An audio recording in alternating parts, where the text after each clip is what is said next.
Bonsoir les flammes, c'est Lily, j'espère que vous allez bien.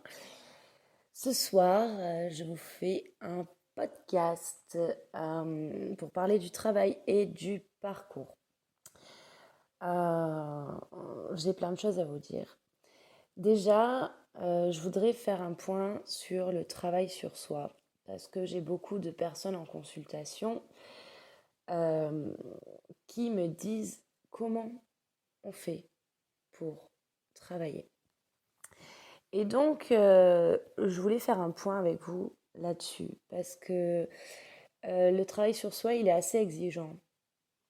Et en même temps, il faut aussi, par moments, accepter de se foutre un petit peu la paix hein, pour pouvoir récupérer. Mais plus vous avancez, et plus le travail devient exigeant, et plus vous êtes poussé à faire des choses, et en même temps, plus ça devient facile, ce qui est assez paradoxal.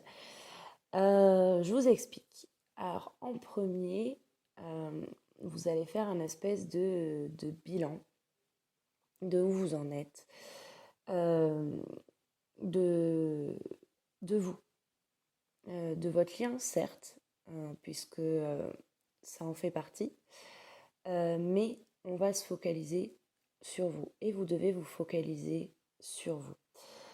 Euh, vous avez des douleurs, vous avez des blessures, vous avez des souffrances. Et tout ça, votre parcours, il est là pour vous apprendre à les transcender, à vous transcender et à vous élever. Donc, en premier, vous allez faire un bilan, vous allez faire une sorte un petit peu d'état des lieux, état des lieux de votre vie, hein, si je peux dire. En consultation, généralement, on relève un petit peu tout ce qui s'est passé chez vous et qui a pu être marquant. Et au fur et à mesure, on va aller en profondeur. Euh, Vous allez aussi découvrir votre polarité. Vous allez découvrir vos blessures prédominantes. Et généralement, c'est le moment où vous coincez. Parce que vous vous dites, bon, ben voilà, j'ai telle souffrance, c'est à cause de ça, c'est par rapport à telle blessure d'enfance, c'est telle blessure que tel parent m'a infligée, c'est telle blessure que j'ai vécue avec mon ex, c'est telle blessure sur laquelle mon autre a appuyé dessus. Et vous vous arrêtez là et vous coincez en disant mais qu'est-ce que je dois faire? Ce que vous devez faire, c'est le guérir, euh, vraiment le dépasser, c'est-à-dire à un moment, ça fait partie, donc quel que soit le problème, il fait partie du passé. Euh, vous vous en êtes sorti plus ou moins cabossé. Et donc en fait, on va aller un petit peu retaper les cabosses. Le but du travail, c'est de vous amener à des compréhensions sur votre fonctionnement. Qu'est-ce qui appartient à votre ego? Qu'est-ce qui appartient à votre âme? Euh, Qu'est-ce que vous pouvez changer? Qu'est-ce que vous allez devoir appuyer? Qu'est-ce que vous ne sortez pas? Et qu'est-ce que vous conservez alors que vous devez le lâcher?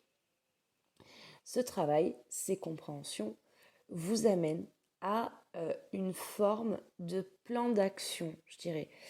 Et ce plan d'action, donc, je souris parce que je pense à un consultant que j'ai et qui me dit, ah ok, mais en fait, le travail, c'est un petit peu un plan stratégique. Alors même si j'aime pas le côté stratégie, je trouve qu'il a assez raison. C'est-à-dire qu'il y a une sorte d'analyse qui est faite et donc c'est ok, j'ai compris ça. Qu'est-ce que je vais mettre en action pour dépasser ça? Et tant que vous ne posez pas d'action, vous n'avancez pas. Tant que vous êtes dans les mécanismes d'ego, vous n'avancez pas. Tant que vous êtes dans les mécanismes de masques liés à vos blessures, vous n'avancez pas. Alors de temps en temps, bien sûr, c'est normal de faire un petit couac et de vous rendre compte qu'effectivement, oui, là, c'est parce que j'ai porté mon masque pour telle et telle raison. Mais au-delà de ça, il faut poser des actions. Au niveau de votre polarité, les actions vont être relativement différentes à un moment. Pour les polarités yin, on va devoir quand même ramener le lien et vous ramener vous dans la matière, si je puis dire.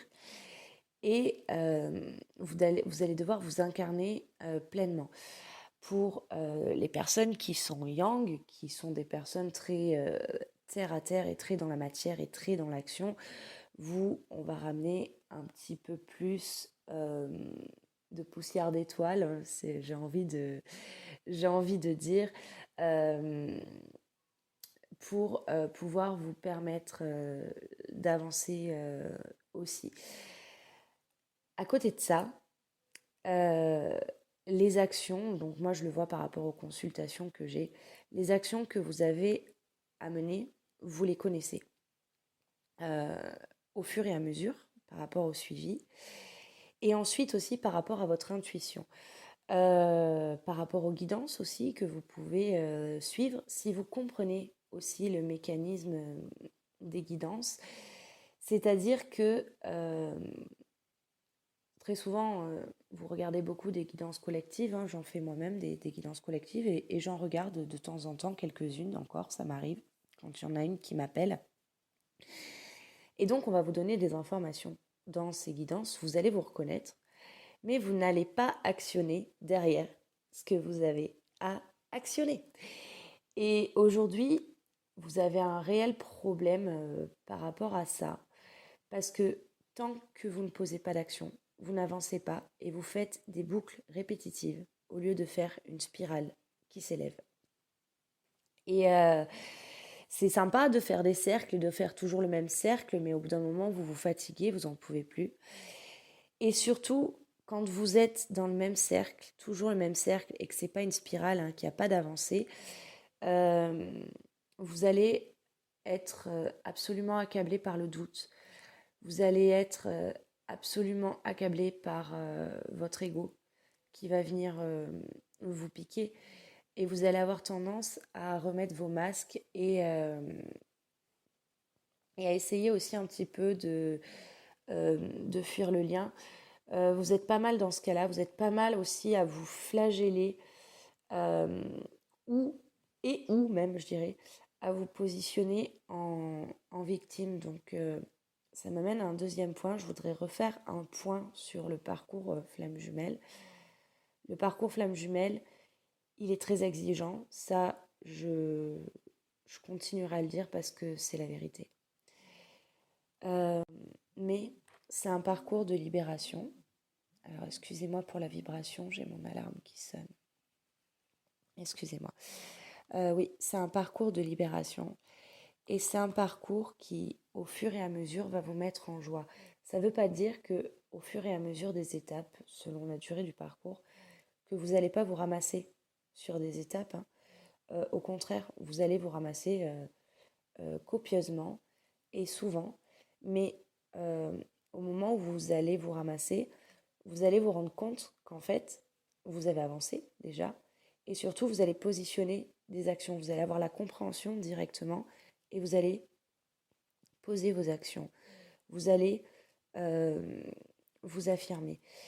Euh, le parcours est certes difficile, mais il est libérateur et c'est un très beau parcours. Et aujourd'hui, si vous êtes toujours dans l'état d'esprit de vous dire putain, mais que c'est chiant d'être une flamme jumelle, bon alors on peut le dire en rigolant, mais si vous ne le dites pas en rigolant, et si vous dites mais pourquoi, mais etc., vous cherchez encore à fuir ça. Et en fait, vous vous bloquez vous-même. Et au lieu de vous dire ça, de rester sur le pourquoi, très souvent je le dis, je l'ai déjà dit dans des podcasts, je l'ai déjà dit sur des posts, en fait c'est comme ça et c'est pas autrement. Et en fait, bah, votre mission, vous devez l'accepter et plus vous l'acceptez, et plus elle est facile. Il faut savoir aussi quelque chose, c'est que on ne vous envoie pas euh, quelque chose tant que vous n'êtes pas prêt à le dépasser, tant que vous n'êtes pas prêt à survivre, hein. D'ailleurs, vous avez survécu à tout jusqu'ici et pour beaucoup d'entre vous, à des choses absolument terribles. Et vous avez survécu à ça. Et tout ça pour vous dire que oui, c'est exigeant, mais euh, au plus vous comprenez les tenants et les aboutissants du parcours, au plus c'est facile parce que vous êtes dans l'acceptation. Ça fait plusieurs fois hein, que je vous dis que pour moi, au-delà du lâcher prise, le plus important c'est l'acceptation. L'acceptation de ce qui est, l'acceptation de ce qui n'est pas, et surtout l'acceptation de ce que vous devez faire et l'acceptation de vous-même. L'acceptation du chemin aussi que vous avez, du chemin que vous devez faire, l'acceptation du chemin qu'a votre autre et du chemin que doit faire votre autre. Et je sais que c'est difficile parce que au-delà de ça, il y a cet amour qui est là, cet amour qui demande qu'à vivre dans la matière et, et qui n'est pas vécu dans la matière. Parce que aussi il y a un travail à faire sur la notion de couple. Euh, Est-ce que votre vision du couple idéal, est-ce que c'est ça vers quoi vous allez? Est-ce que les attentes que vous avez euh, sont compatibles avec ça? Quelles sont vos attentes? Pourquoi vous avez ces attentes? Est-ce que ces attentes ne sont pas en fait des besoins à combler chez vous? Donc je pose la question, hein, mais ce sont des questions qui sont complètement rhétoriques, puisqu'en fait, tant que vous êtes dans une forme d'attente, vous n'êtes pas dans le parcours. Euh, Tant que vous vous focalisez sur ce couple incarné dans la matière, vous n'êtes pas dans le parcours. Il y en a beaucoup, et alors là, donc, je parle d'un jumeau ou de l'autre, hein, vraiment des deux. En tout cas, que vous soyez celui qui veut acter la relation ou celui qui ne veut pas, euh, il y a cette notion euh, d'attente du couple. Et en fait, ce sont les besoins que vous avez besoin de remplir. Et en fait, vous avez besoin qu'on vous remplisse parce que vous ne vous êtes pas rempli vous-même. Et ça, euh, si vous ne vous aimez pas, donc j'adore cette question en consultation. Quand je pose la question, tu en es où de l'amour de toi? Et donc là, bon, j'ai en majorité des femmes, hein, et donc là, mesdames, vous me répondez généralement très souvent la même chose, c'est-à-dire oh ben moi je m'aime bien physiquement, je m'accepte. Bon, j'ai quelques kilos à perdre ou j'ai ça qui va pas. Et donc là, j'insiste un petit peu et je vous dis non, on recommence. Tu en es où de l'amour de toi? Et donc là, ça sèche. Et je repense à une consultante dernièrement où du coup je vais reformuler la question et où je dis, bon, on va recommencer. Est-ce que tu t'aimes bien? Est-ce que tu t'aimes?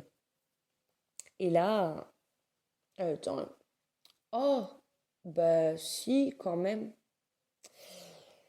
On a rigolé toutes les deux parce que du coup, en fait, oh, bah si, quand même, c'est pas je m'aime. Et comment est-ce que vous voulez que votre autre vous aime dans la matière ou vous donne de l'amour dans la matière si vous ne vous aimez pas vous-même? Si vous ne vous aimez pas vous-même, vous renvoyez l'image que vous n'êtes pas aimable. Et donc, ça ne fonctionne pas. S'aimer soi-même, c'est pas être narcissique, c'est pas être égotique, c'est faire le bilan total de soi et de se dire, je m'aime. J'ai des besoins, ils sont ceux-là, je les comble.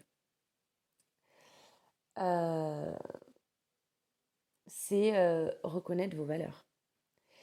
Vous avez beaucoup, beaucoup, beaucoup de mal avec la notion de votre valeur. Vous avez tendance à chercher chez les autres qui vous renvoient votre valeur d'une façon ou d'une autre. Et tant que vous êtes là-dedans, c'est que vous n'êtes pas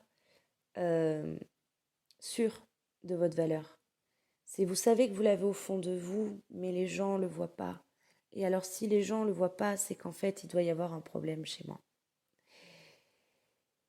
Une fois que vous avez mis ça, donc ça c'est un processus déjà à mettre en place, vous devez vous positionner authentiquement. Et se positionner authentiquement, c'est dire les choses, c'est dire voilà, j'en suis là. C'est pouvoir dire à votre autre je t'aime et j'en suis là. Quelle que soit la réponse en face. Bien sûr qu'un autre qui va vous dire bah oui, moi je t'aime, mais c'est pas possible entre nous parce que je suis avec une autre personne, ça va faire mal. C'est sûr qu'un autre qui va vous dire mais moi je ne ressens pas ça pour toi, nous sommes amis, ça va faire mal. Mais quand vous dites je t'aime à votre autre et ce que je veux c'est ça, en fait vous vous positionnez de manière authentique.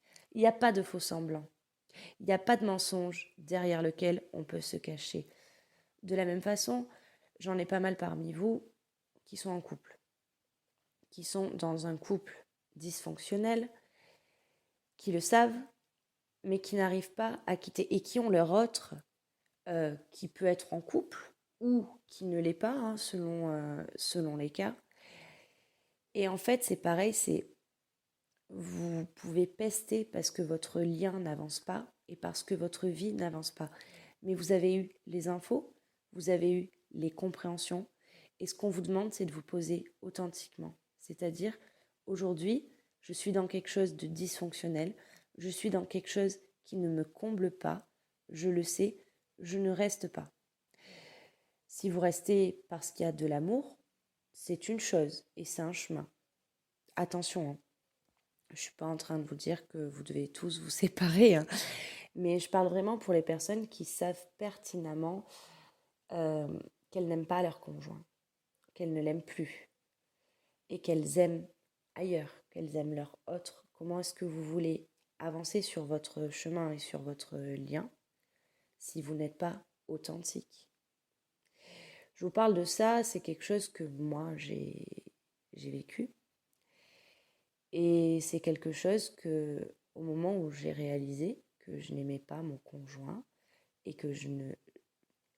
Il a fallu que je le fasse, il a fallu que je positionne des actions. Et les actions, oui, c'était entraîner une rupture, c'était éclater une famille. Ça a été très dur, je ne vais pas vous dire que c'est beau de faire ça. Ça a été très difficile, ça a été déchirant, ça a été un tsunami. Mais le fait est que par la suite, ça a amené du beau, du très très beau. Vous avez aussi d'autres actions à poser. Votre mission d'âme.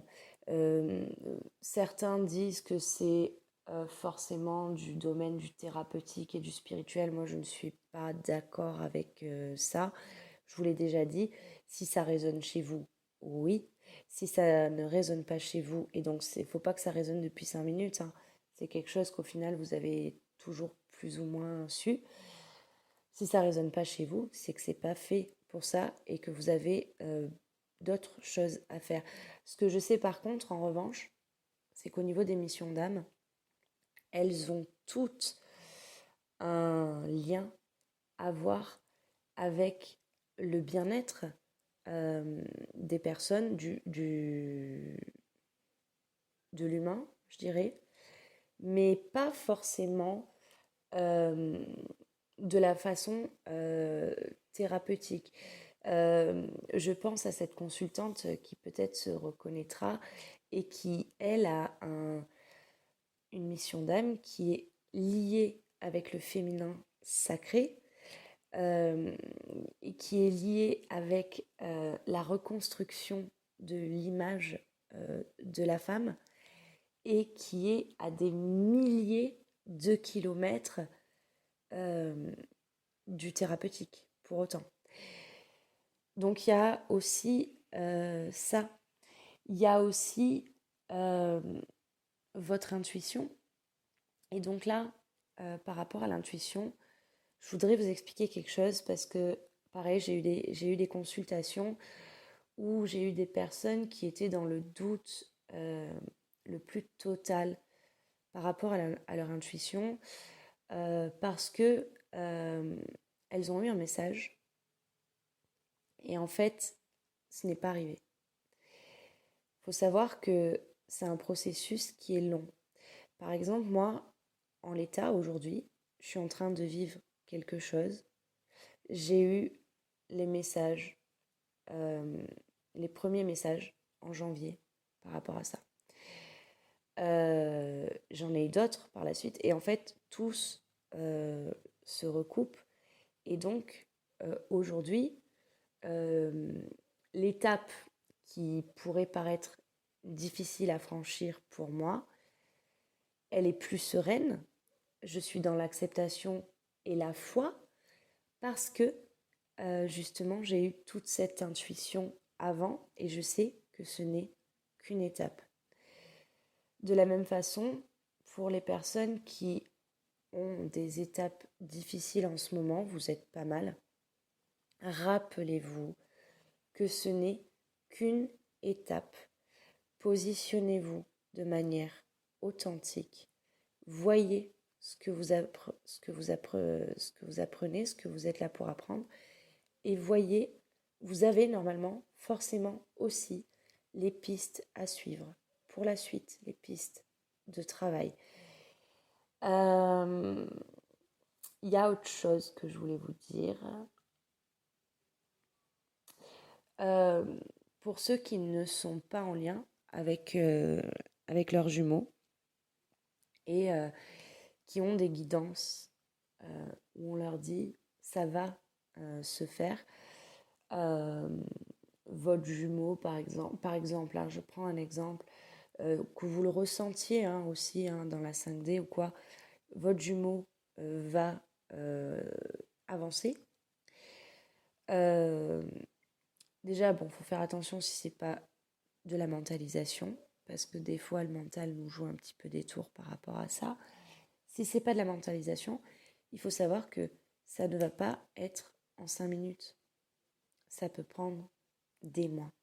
Parce qu'en fait, entre le moment où la chose est pensée, le moment où elle est conscientisée, le moment où elle est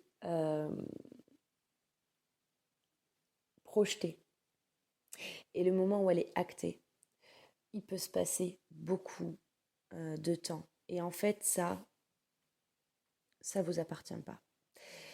Il y a aussi ça hein, par rapport au parcours où je voudrais vraiment revenir dessus et appuyer là-dessus.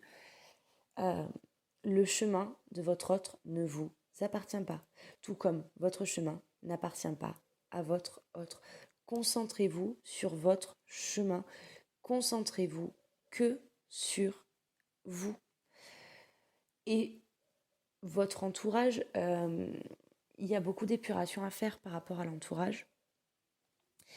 Il y a beaucoup de belles choses à découvrir par rapport à l'entourage. Euh, Il y a votre famille d'âme qui est proche de vous aussi et avec qui vous allez avoir des interactions et des personnes en fait qui vont vous faire cheminer, quelle que soit la thématique, et que vous allez faire cheminer. Vous avez mais tellement de choses à faire que au final, ce couple n'est plus une priorité. Parce que la priorité, c'est de faire les choses étape par étape. Et je trouve que les choses sont quand même bien faites, c'est-à-dire qu'on vous donne les étapes et on vous donne les infos sur les étapes à n'importe quel niveau que vous soyez. On vous donne les infos sur les étapes au fur et à mesure. Vous avez une guidance. Vous avez aussi votre intuition. Et après, vous avez aussi cette foi. Et c'est la foi, c'est quand même l'épreuve la plus difficile parce que dans la matière, vous allez avoir beaucoup de choses qui vont venir essayer de l'impacter cette foi. Et vous allez avoir du coup des petites crises de foi. Généralement, vous faites une crise, vous essayez de sortir du lien et en fait, vous vous rendez compte que vous y revenez. Et une fois que vous avez eu ça plusieurs fois, je pense que vous avez compris que ça ne sert à rien d'avoir des crises puisque vous y revenez. C'est pareil pour toutes les personnes qui ont essayé d'oublier leur autre et de se résigner. Vous le savez maintenant. Alors moi, je trouve ça très bien que vous ayez essayé. J'en fais partie aussi. Vous savez ce que c'est. Et vous savez que c'est impossible et que c'est indéfectible. Vous savez faire la différence entre ce qui lui appartient et ce qui vous appartient. Vous savez faire la différence entre ce qui se passe dans la matière et ce qui se passe au niveau énergétique. Et en fait, vous n'avez qu'à avancer. Pour les liens où vous en êtes à l'étape où une porte se referme, je vous rappelle que quand une porte se referme, il y en a une autre qui va s'ouvrir. Donc, pensez justement avec votre foi à remettre ça dans les mains de l'univers et à faire ce que vous devez faire. Ce parcours, il nous apprend beaucoup de choses. Il nous apprend beaucoup de choses sur nous-mêmes.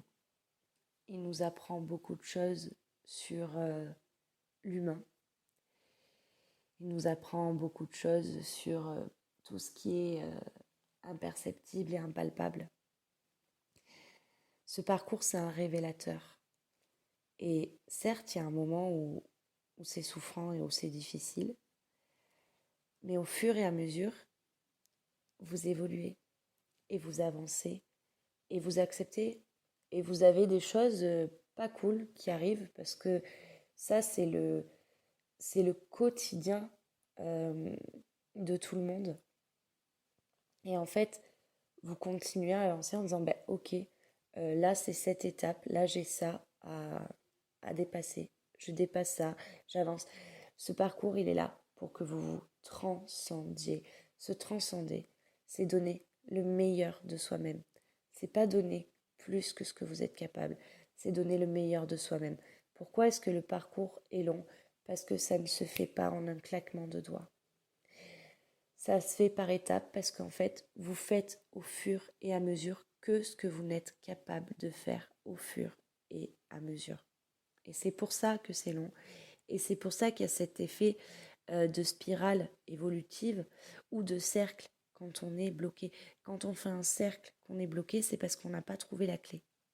Une fois qu'on a trouvé la clé, on recommence à monter dans notre spirale. Vous avez aussi, bien sûr, tout ce qui est la part de gratitude. Aujourd'hui, au niveau de votre parcours, une fois que vous avez réalisé que vous êtes flamme jumelle, il faut que vous vous rendiez compte que, waouh, moi je remercie mais mon autre, mais tellement pour tout ce qui m'a permis de révéler chez moi. Des choses dont je ne me pensais pas capable. Euh, Moi, je pensais, alors c'est à titre perso, mais je pensais être quelqu'un de très très faible. Et au final, je me suis aperçue que non. Et, euh, et en fait, tout ce que votre autre vient révéler chez vous, c'est pour que vous puissiez justement le dépasser. Et quand vous le dépassez, en fait, vous vous rendez compte que vous avez pu le dépasser parce que vous aviez les ressources déjà et que vous étiez capable de le faire. De la même façon, il faut être plein de gratitude aussi pour l'univers. Vous pouvez appeler ça la source ou Dieu ou peu importe. Parce que de la même façon, l'univers vous envoie euh, des choses, des choses hyper positives quand même, et parfois des choses un petit peu pas cool pour que justement vous puissiez apprendre à les dépasser et à vous transcender et à vous rendre compte que bah, au final vous en étiez capable. Euh, je sais qu'il y a beaucoup de peur dans ce parcours. Euh, la peur de se vautrer beaucoup, la peur de se manger un mur, euh, la peur de se tromper. Si vous vous trompez, vous en serez libéré. Donc c'est ok. Et la peur de se vautrer, j'aimerais vraiment que vous vous rendiez compte que c'est quelque chose de très égotique, en fait, qu'il y a une notion de fierté et de dignité à travailler derrière ça. Une notion de légitimité aussi, très souvent. Et en fait, on ne peut pas se vautrer par amour. Quand c'est de l'amour qu'on va donner, on ne peut pas se vautrer. C'est pas une honte de donner de l'amour à votre autre. Euh, Si lui ne vous le renvoie pas, puisqu'en fait c'est du don, c'est pas un échange que vous faites un don, d'accord? D'autant plus que il vous le renverra d'une façon ou d'une autre à un moment. Euh, il y a beaucoup de choses à apprendre sur soi euh, dans ce, dans ce parcours. Et c'est ça en fait, l'ouverture de conscience, elle est là. C'est de vous découvrir et de découvrir qu'en fait vous n'êtes pas une victime de la vie, euh, que vous n'êtes pas une personne faible, euh, que vous n'êtes pas une personne sans valeur, que vous n'êtes pas une personne, je sais pas moi, illégitime, débile, etc. Et pour ça, en fait, vous avez juste une chose à faire, je vous l'ai déjà dit, vous avez juste à vous retourner sur où est-ce que vous étiez il y a quelques mois, quelques semaines peut-être pour certains. Qu'est-ce que vous avez dépassé? En quoi vous vous êtes transcendé? Et est-ce que vous n'êtes pas dans une super énergie d'avoir réussi à dépasser ça? Parce que oui, quand vous dépassez, vous vous montez en énergie. Et plus vous vous dépassez, plus vous vous montez en énergie. J'aurai encore des tas de choses à vous dire sur le parcours, mais vous savez que j'aime pas faire des podcasts qui sont trop longs.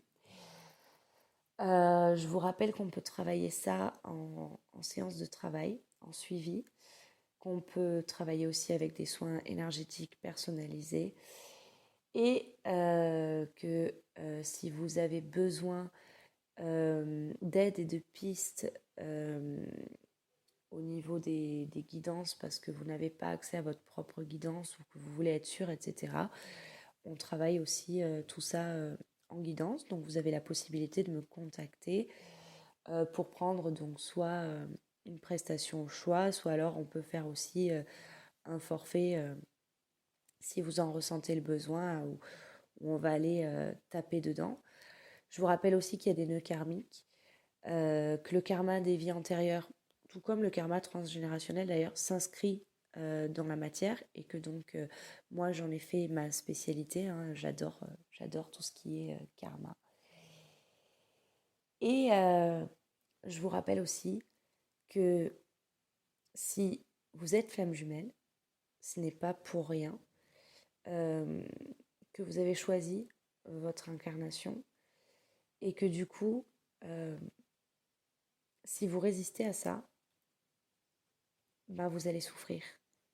Et je crois que vous en avez marre de souffrir. Donc remontez-vous les manches, mettez-vous à bosser, envoyez de l'amour inconditionnel à votre autre, apprenez à vous positionner de manière authentique, apprenez à faire vos choix en conscience, apprenez à vous affirmer, arrêtez de vous soumettre à votre autre pour beaucoup, qui se reconnaîtront ou pas d'ailleurs. Arrêtez de vous sacrifier. Vous n'êtes pas des martyrs. Les flammes jumelles, nous ne sommes pas des martyrs. Nous sommes là pour avancer avec ce que nous avons choisi. Portez vos blessures pour les guérir. Une fois que vous les avez guéries, ce sont les cicatrices que vous portez, mais plus les blessures. Et soyez fiers de vos cicatrices parce qu'elles montrent le chemin que vous avez parcouru. Je vous laisse sur ces belles paroles. Je vous souhaite une très très belle soirée et je vous dis à bientôt.